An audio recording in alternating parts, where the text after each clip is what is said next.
ये 4 साल नहीं है, ये 4 घंटे का समय है आपके पास। इस गफलत में मत रहिएगा कि हो जाएगा। ध्यान रखिएगा, 1000 साल के बाद उनको सनातनियों की ताकत का अंदाजा हुआ है। उनको एहसास हो गया है कि राजा दाहिर सेन के बाद जो सिंध का राजा था, जो पाकिस्तान चला गया, सिंध, राजा दाहिर को किसने मारा, यह पूरी कहानी है। राजा दाहिर सेन के बाद भारत की धरती के ऊपर 2014 में पहला हिंदू राजा आया है। मैं ये कहने से नहीं शर्माता।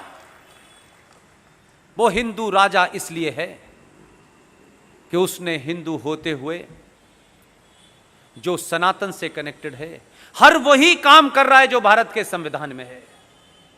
इसलिए भारत की धरती पर, लोकतांत्रिक और रिपब्लिक धरती के ऊपर जो एक इस्लामिक राज को बसा दिया गया था, उसने पहली फुर्सत में उसे कुचल दिया है। ये ताकतें जो पूरे देश में सवाल खड़े कर रही हैं, जो नारे लगा रही हैं, हम जिन्ना वाली आजादी चाहते हैं, पाकिस्तान से रिश्ता क्या, ला इलाहा इल्लल्लाह, जो याकूब मेनन की नारे लगा रहे हैं, जो दुनिया भर में वहां की औरतें जिन्हें आप कहते हैं ये बेचारी बुजुर्ग महिलाएं हैं, बुजुर्ग कोई भी हो, बुजुर्ग ही होता है, उसके प्रति हमारे मन में कोई दुराभाव नहीं है। लेकिन अगर आप ये तकरीर करेंगी कि हिटलर का हाल वही होगा, जो हिटलर की चाल चलेगा वो हिटलर की मौत मारा जाएगा, इस पे भी मेरा कोई विरोध नहीं है। आप सरकार का विरोध करें, किसी व्यक्ति विशेष का विरोध करें, किसी पार्टी का विरोध करें, यह आपका अधिकार है। लेकिन 2020 का भारत का विरोध नहीं करने देगा। आप आइडिया ऑफ इंडिया को नहीं तोड़ सकते हैं। एक महिला की स्पीच सुनिए, वो अपनी स्पीच में कह रही है कि ए जालिमों, यानी सत्ता और इस सत्ता के साथ खड़े होने वाले लोगों को वो ए जालिमों करके एड्रेस करती है। और इतनी फिलॉसफिकल बात ऐसे ही हल्के में नहीं कही जाती है, उसके पीछे बड़ा नैरेटिव होता है। उसने कहा कि हमने अपने बच्चों को लोरी नहीं सुनाई है, हमने अपने बच्चों को ट्विंकल ट्विंकल लिटिल स्टार नहीं सुनाया है, हमने अपने बच्चों को करबला की कहानी सुनाई है।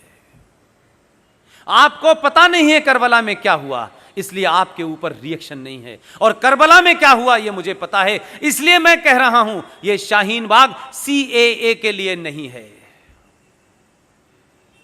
यह एक सरकार के आने के बाद इस देश की धरती पे, इस देश की विधानसभाओं में, इस देश के संसद के अंदर, इस देश के संविधान के अंदर जिस तरीके से नाजायज तरीके से डरा डरा करके, जैसे मौलाना आजाद ने, ये किसने कहा, कहां कहा पता नहीं, लेकिन खुद ये आइडिया एक मार्केट में फ्लोट कर दिया मौलाना आजाद ने कि देखिए पूरा वंदे मातरम गाने से मुसलमानों की आहत हो रही है और वो चाहते हैं कि इसमें बदलाव हो, क्रिएट कर दिया। और खुद ही कमेटी के मेंबर भी बने और 3-4 और जोकरों को रख के उसे कहा कि इसको खत्म कर दिया जाए। इसलिए कुछ लोग तेज हैं, क्या नैरेटिव क्रिएट करना है। उसने जब ये कहा कि हमें करबला की शहादत का पता है, मैं उन्हीं मुसलमानों से एक सवाल कर रहा हूं, सच बताओ कुरान शरीफ पे हाथ रख करके, करबला में क्या हुआ था। अगर यह हिम्मत नहीं है तो हिंदुओं को और सनातनियों को झूठ बोलने के लिए करबला का इस्तेमाल मत करो।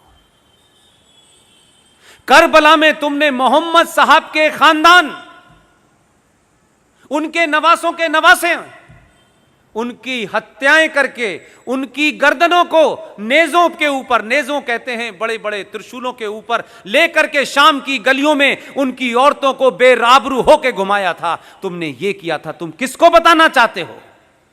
तुम तो न मोहम्मद के सगे हो न उनके खानदान के सगे हो। तुमने तो उनके दामाद को नमाज पढ़ते हुए उनका कत्ल किया।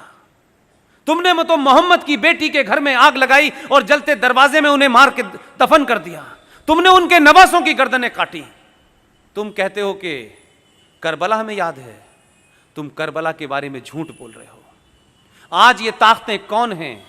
ये वही ताकतें हैं जिन्होंने मोहम्मद के खानदान को मारा।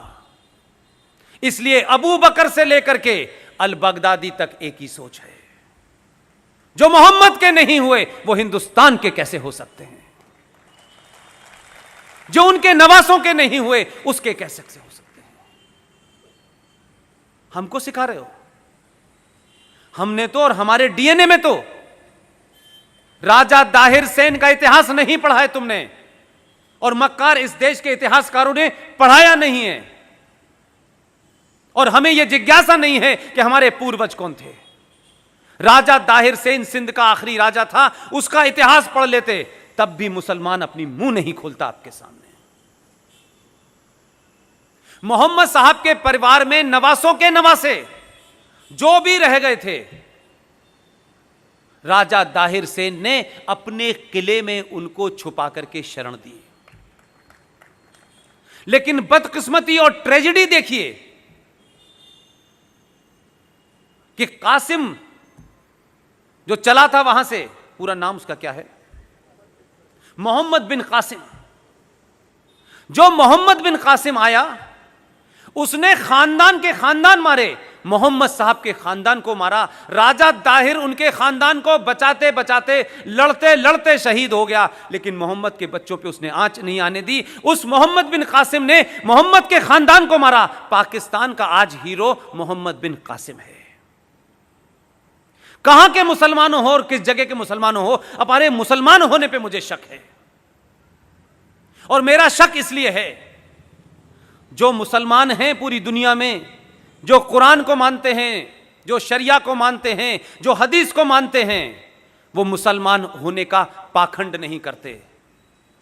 तुम मुसलमान नहीं हो, तुम इस धरती पे मुगलों द्वारा अत्याचारों के सामने तुमने तलवार के सामने शलवार पहन ली थी। तुम कन्वर्टेड हो, इसलिए तुम मोहम्मद के बारे में नहीं जानते। लेकिन हिंदुस्तान में पॉलिटिकली मुसलमान होना एक फायदे का सौदा है। सत्ताएं डरती हैं, लोग डरते हैं, समाज डरते हैं, नाजायज मांगों को लोग मान लेते हैं। इसलिए तुम असली मुसलमान नहीं हो, तुम कन्वर्टेड मुसलमान हो। इसलिए तुम सही इतिहास नहीं बताते। तुम्हारा इतिहास मोहम्मद बिन कासिम से नहीं होता। तुम वो बुज़दिल लोग हो कि तुम्हारे पूर्वजों ने लालच के मारे या तलवार के डर से अपना धर्म छोड़ के मजहब में चले गए थे।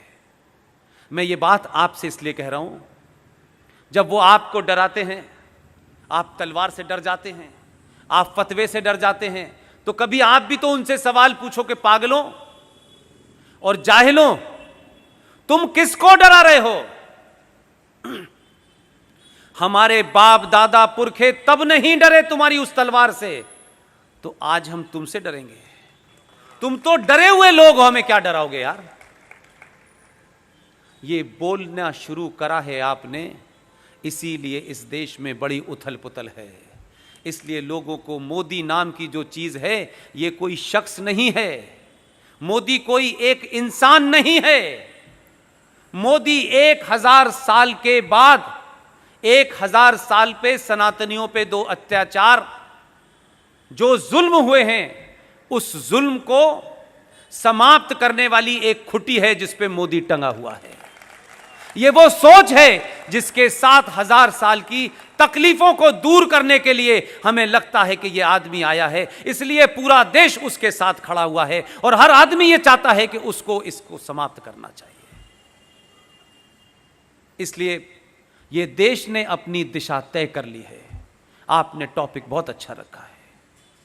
अब मुझे और आपको, सौरभ भाई ने अपनी दिशा तय कर ली है, मैंने अपनी कर ली है।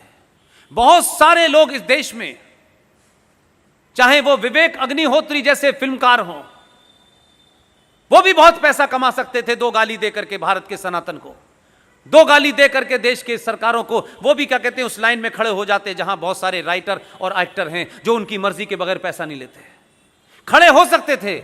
लेकिन विवेक अग्निहोत्री ने भी वही रास्ता चुना जो सौरभ भाई ने चुना, जो मैंने चुना।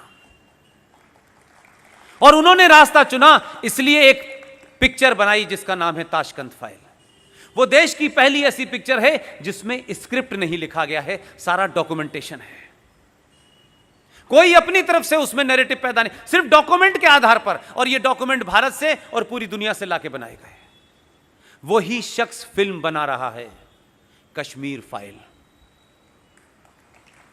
आप सब लोगों से